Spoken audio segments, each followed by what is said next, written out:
Okay, so this is a great place to start if you are interested in learning a little bit of HTML, and that is just the basics of building a web page. So we are here on one of my very favorite tools. It is Codepen. If you do not have a user ID and a password, just go to www.codepen.io.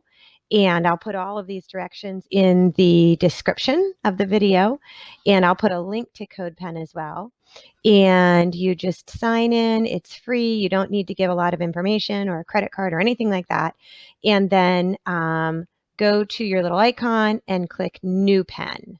So that is where we are right now. Now, one of the my very favorite things to do is to start with just creating some text on screen. So we are in this HTML window right here.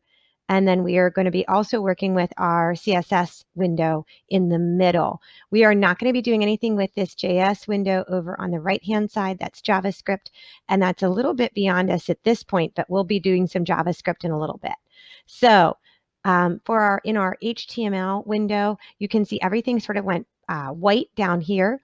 And this is where what our users see and what our readers see. So this is what our real-time web page will look like if it was connected to a website. It's not. This is all just for experimenting and fun. So no one can see your web pages that you build unless you share them. And that's terrific if you want to share them. But this is just for experimenting and having fun.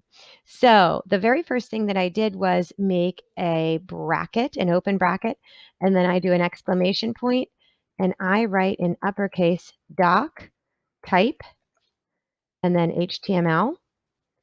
So that is open bracket, exclamation point, doc type in uppercase, and then HTML, and then I close my bracket, okay? That just tells us how to display this web page.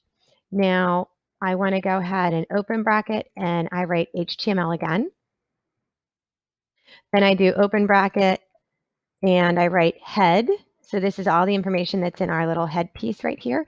And in our little head piece, we're not going to see our users or our readers don't necessarily see what's in our little head piece right here.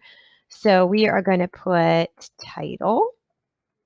And this they do see, and this is actually goes into what is right here, which is in your browser tab.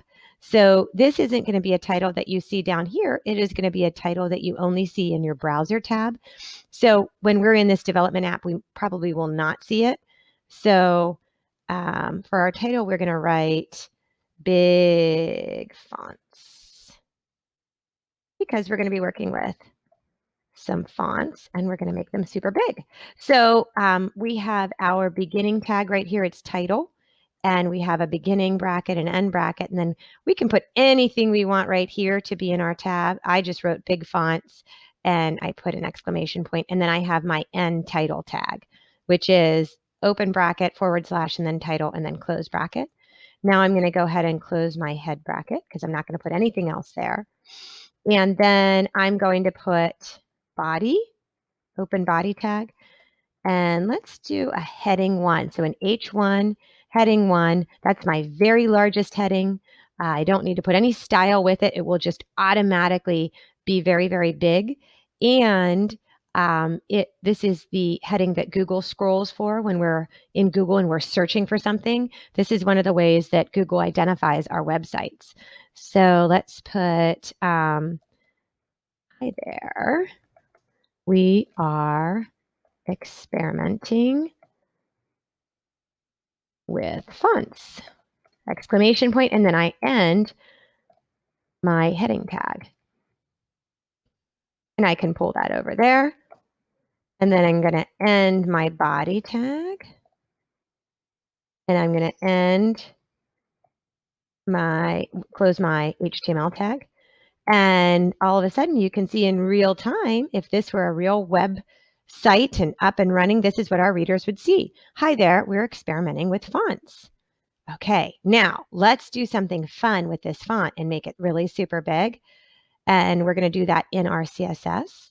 So the first thing we're going to do is identify what we're doing. So we're going to call our H1, and then we're going to open our curly bracket, and we're going to close our curly bracket. And in the middle here, I want to go ahead and say color red. And it turns the color to red. Awesome.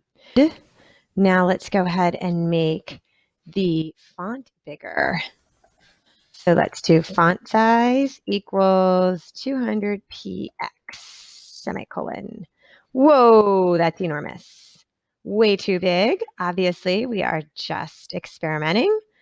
So let's go ahead and put that down to 50, which is still really big. Okay, awesome. Now let's go ahead and put a border around the H1, around our heading 1. So let's do border solid. Let's do red matching. Awesome, fun. And you'll see the border goes completely to each side of the web page. And let's make it a little bit smaller. So let's go ahead and let's give this H1 a margin, and we'll say 10 pixel margin. Okay, so that shrunk it a little bit. What happens if we change this up a little bit, and let's do, instead of the color red, let's do blue. Font size 70. Border, let's make this a double. And let's make it green. And let's make it 10 pixels. Ooh, now that looks pretty cool. And let's make our margin, just for the fun of it, 20. Oh, okay. Wow. Hi there. We're experimenting with fonts. Let's go ahead and change this to, hi, my name is, and put your name there. Awesome. Now let's go ahead and save this. So we're going to click on this little pen right here next to Untitled, and let's save it as heading 1 with style by, and then put your first name. Okay. And sometimes I even put the date. So you could put 3/14/20. Okay. And then go ahead and hit save. And then go ahead and hit settings and do a pen description here, which is my first HTML and learning about colors and font and border, just so you understand what it is when you go back to it. And then I hit save and close.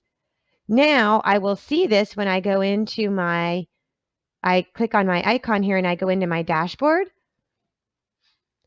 I get to see all of the pens that I've created.